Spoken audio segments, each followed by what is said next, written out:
What is up, everyone? I'm Jeff Lund, and this is the Mediocre Alaskan Podcast, where we are intolerant of weak-minded attitudes that keep people from pursuing new and exciting things in the areas of fitness, outdoors, and general lifestyle. You can follow this podcast at Alaska Lund on Instagram or Mediocre Alaskan on Instagram. Make sure you go to the mediocrealaskan.com for content, kind of a collection and archive of stuff that I've written. In that same thread, the March issue of Alaska Magazine has a piece that I wrote about trying to be a good Alaskan, live up to the stereotype to some degree, but also just keeping the attitude that you need to kind of get through the novice part of a lot of things. When you first start doing something, you're not going to be very good at it. And there's a lot of things about Alaska, a lot of opportunity, but it takes a little while to become proficient and certainly an expert in some of that stuff. So the article is about my struggle to do that, but it's fun. It's a good time. So episode 78, we're going to talk about the future of fish. I just got back from book club. There was 11 of us that went to our buddy's cabin. It's about a 35 or so minute skiff ride from our home here in Ketchikan. And it was fun. It was interesting. The book we read was called Cod, a biography of the fish that changed the world by Mark Kurlansky. We didn't talk about it as much as I probably would have liked.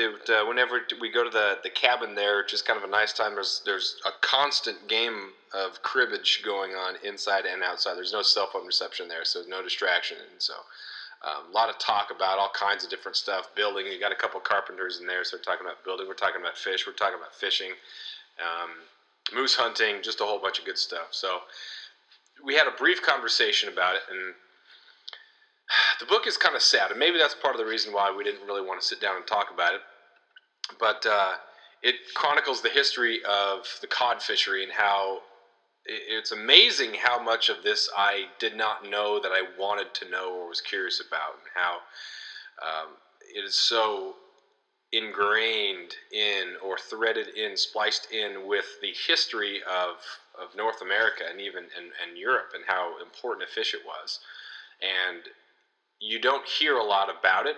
You just hear about the migration and the boats coming over and the settlers and the 13 colonies and the Revolutionary War, and but just how important it was to the economy and how such a huge influence it had. And then it ends with some sad facts about how the efficiency of and energy that was put forth by so many countries to better catch cod has crippled the industry and the population. And going forward, there's not a lot of cod left. And there's regulations that are essentially emergency regulations, but you look at, it's pretty much too late. You have those trawlers that, and the trawlers was really interesting, just at the first mechanics of that, and that's the deep, the bottom nets that just suck up everything from the bottom, or anything that swims there. And since cod live in like a biomass, they're just cleaned up, and these efficient and effective trawlers, and how they just scooped up so much, a far cry from the long-lining days. But so as technology improved, they were just get so much better at catching the fish, and now we're left with the results. And the sad part about it is that you look at that, and in 1,000 years we essentially have fished out cod, and you look at Southeast Alaska and different areas in California. When I lived there, people talked about the old days, or the old days, the days they didn't live through, but they know, they have the knowledge of so many of those rivers and that feed into the Sacramento River, that used to be spawning grounds for steelhead and for Chinook salmon, and how the Sacramento River had a run of king salmon in every season of the year, and how now there's hardly any left.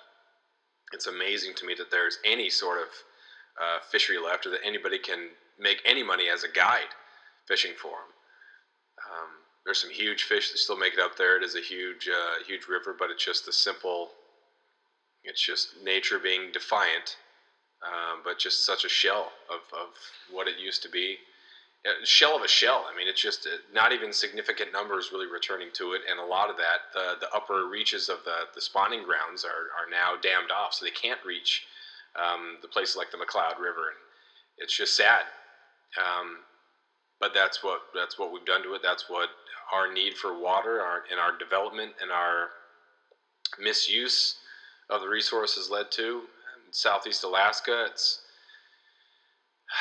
you look at certain year, a couple years ago, there's some good king runs, and then this last year was really tough for all fish. Saying things are going pretty well for salmon until the algae bloom showed up, and it made the waters look beautiful and tropical, and it was really sunny, and it was just a beautiful summer to be a part of, but really tough fishing. And there are some creeks that had usually get, they're filthy with humpies. Any small little creek on any little river, there's going to have humpies, and you're going to have some bears sit around it. But some of those creeks just didn't have anything in it, and you can't help but think, at what point are we when it comes to Southeast Alaska salmon, or even fish in general in Alaska? There's quite a few there, and you still have strong runs, but a lot of those are hatchery runs. The Klawock River had an unbelievable amount of fish that returned, and the river was absolutely choked, to the point where it was almost bad for the habitat. You have to have enough oxygen. You have to have enough room for these fish to be able to live. And it was great for people who have fishing places there, and have it puts money into the local economy to have people go up there and fishing from all over the place. But that's a hatchery return. It's not a native return. There are native fish that come up there, but then you worry about the hatchery fish mingling with the native fish. There was a really good return of hatchery fish in Juneau as well. But the native fish, and you just wonder what's going on. The halibut too, and if you're a charter guy, you're wondering how the commercial guys can have the and women, guys, men and women, fishermen, fisher people, whatever the term that's correct is.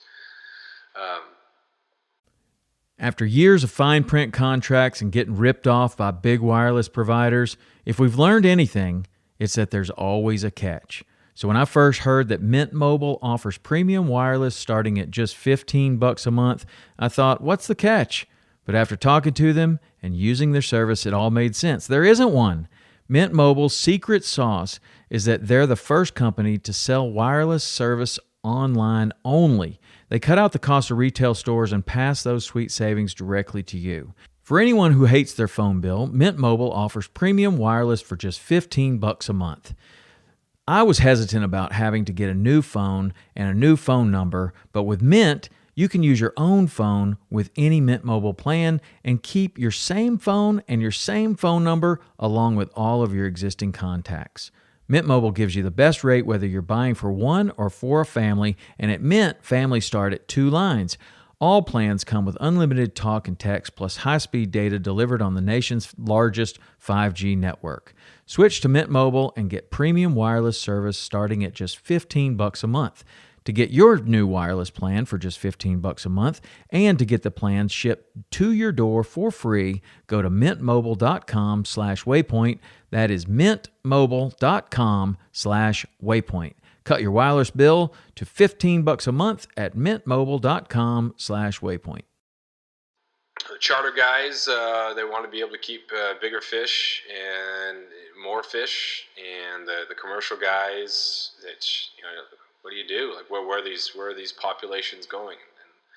And even just getting rockfish on the north end of Ketchikan and south end of Ketchikan, there's just so many boats, so many summer people. So once they all leave, then you're just left with the locals that are trying to get some crab, and some great spots for crab. They just get fished out so early in June and July. There's no chance. There's so many people who are fishing every little area there, and it's just really picked through. You can't have both things, though. You can't have the influx of tourists and people coming up here and that want to come fish and they want to experience, or they want to not just come up here and do a charter fishery off the cruise ship. They want to stay here for a couple weeks and they want to see what it's really like, and they want to have the entire experience.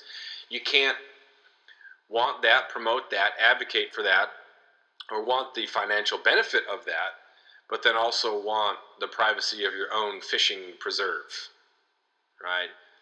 Ketchikan is dependent upon fisheries charters, the people coming back, and there's a lot of people very dependent upon the fishing life and the commercial life and the tourism life. But there's just a lot of taking going on, and it's kind of scary going forward. At what point are we at? Are we past the tipping point? Or are we going to see some good days in the future, but they're just going to be spread, or good years? They're just going to be spread fewer and fewer. And what can you do about it? At what point were the regulatory options that should have been done? Was that a while ago?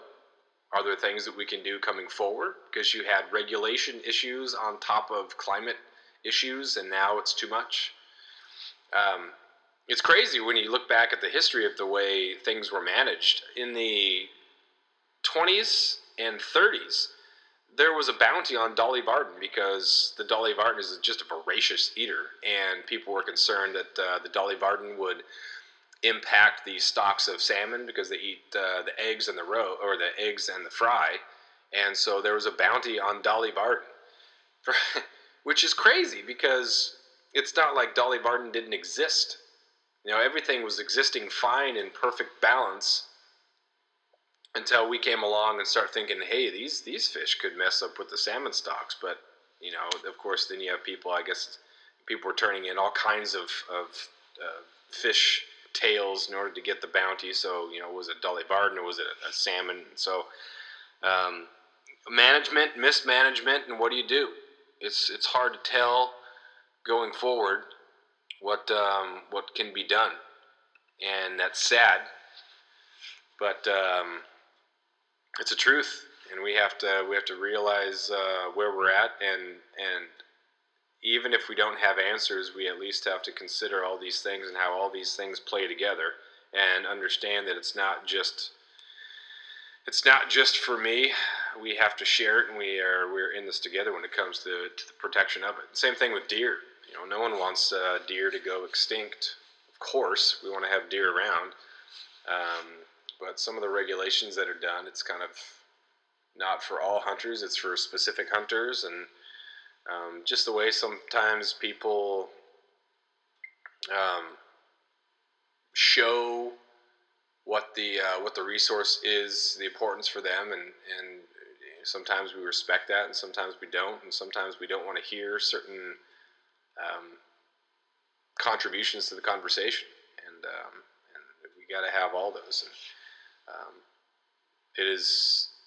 it's interesting too when you look at the history of fish, and you look at the history of pretty much anything, American history, just in general. I'm reading another book, Valiant Ambition by Nathaniel Philbrick, and it's about George Washington and Benedict Arnold. And if you don't teach U.S. history and you are familiar with Benedict Arnold, you know that Benedict Arnold was a traitor, and like his entire history is reduced to traitor. When there's so much, if you read the books and you know about the U.S. history, you know that he was an amazing general. That without him, maybe the Revolutionary War wouldn't have gone the way that it did. But it's all reduced. There's so much time there. Only a little bit of this whole story survives, and what we're left with is a lot of story that survived. Or you never know what percentage of all the information that's out there about him survived to get to this point, and less will continue to survive. But we still have a story if you care to read it. But most of the time, we only get a very small snippet of the story, and so we reduce the entire history of Benedict Arnold to just traitor. Well, like one word, which is crazy. And you look at fish history, and you look at resource history, and we look at who the enemy is, and there's so much information that's out there, and it's a dizzying amount. We have to go forward looking at this information, and voices have got to be heard. And so there are different people and organizations that you can be a part of when it comes to adding your voice to this conversation. And I think the biggest thing is it has to be adding a voice to a conversation, not just advocating for your side or just simply blaming other people, because then it ceases to become a conversation and it's arguing, and then you don't have people who every voice that's all aspects of the fishing conversation respected. You just have one that's ladder. So, and there's some people, there are organizations that are out there that you can become a part of that can help with the conversation, be involved in the conversation. So if just posting stuff on Facebook and getting likes from people who agree with you, that only goes so far. Like, your circle of influence is very, very small. So if you're a part of an organization such as like Backcountry Hunters and Anglers, if you're part of an organization like that, you are getting a statewide type voice, and you're allowing different people. There's an organization that can help increase or amplify your voice. Being involved in other organizations and getting involved in that and getting the voice out there, and not looking at other organizations as an enemy necessarily. Understanding what their perspective is and seeing if we can come to some sort of conclusion. Because if we force people to make extreme decisions, it's just going to be bad for all of us. And so going forward, in order to keep our fish and figure stuff out, there's only so much control we have, and we have to make the most of the control that we do have, because we can't control, we can control the climate to some degree. Obviously some of the stuff is, Earth has been warming for a very long time, and so, whether or not we've accelerated the rate and how much we've done that, it's, we have contributed to that without question, but what we can do to reverse it gets lost in politics, right? And so we don't trust the government to step in, and don't trust the government to fix it, because, well, there's all money and they just want to do this because they're in it with these other energy corporations, and they only want to do this because there's money involved. And so it's a very cynical view, but I mean, how do you not blame people for at least thinking that way? Like, what's in it for you? All right, so if we go do this, and the only reason you're doing this is because you want to get rid of this, but it's just a crazy complicated thing. So, long story long, I guess, or short story long.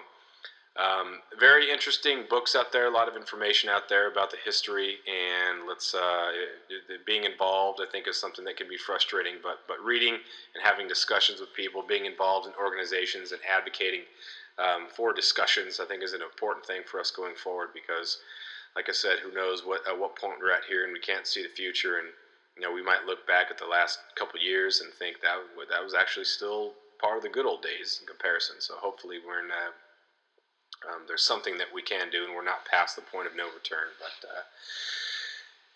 it's a beautiful day. Yeah, still it's sunny, even if I might seem like a not particularly sunny in attitude, or my disposition. But it is a great time to be alive still. It's an amazing thing to be able to have a conversation about and have a voice about. We live in just an unbelievably great time still. There's fish around, and it's a beautiful world, and we have so many great inventions that have made things great. Certain things that maybe have put us in a difficult position, but it's certainly a great time to be alive for sure, and making the most of that is important. So to close up there, you can I would advocate for the joining of the Backcountry Hunters and Anglers. It's a nationwide organization that there's an Alaska chapter, and it's mostly represented by Anchorage and Fairbanks and kind of the northern level. So if you're in Southeast Alaska and you want to help our voice be amplified in the statewide and the nationwide discussion, I think that'd be a good thing to be a part of. So check that out, Backcountry Hunters and Anglers, and we will talk to you next time.